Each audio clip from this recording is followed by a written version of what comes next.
নমস্কার, আমি অপূর্ব কুমার দে। আমার প্রিয় বন্ধু, ভাই বোন ও গুরুজনদের প্রতি শত সহস্র কোটি প্রণাম জানিয়ে শুরু করতে চলেছি আমি আমার স্বরচিত কবিতা।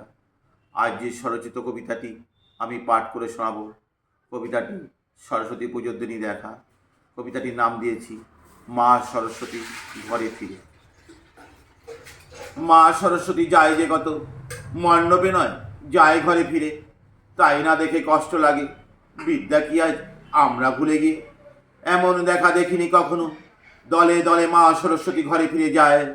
রাগ করো না মা তুমি, আমরা আছি এবার বড় দুশ্চিন্তায়।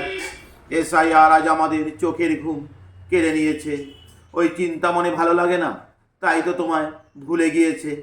আর কতক্ষণ SIR বলি, আর কটা দিন পরে মিটে যাবে সব সমস্যার সমাধান।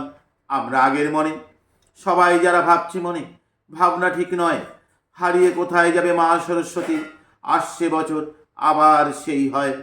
বলি এবার যেটুকু যা পেয়েছো মাগো পুজো, খুশি তাই তাতে। আসছে বছর পরিপূর্ণভাবে জাগিয়ে তুলব সেই রাত জাগা রাতে। আনন্দ মনে আমরা সবাই বন্ধু সকলে মিলে সাজিয়ে তুলব তোমার মণ্ডপ।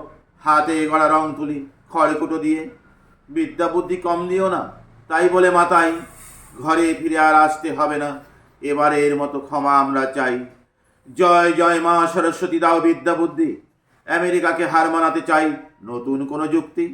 ভারত আমেরিকার মধ্যে চলছে টক্কর, চলছে রেশারেশি।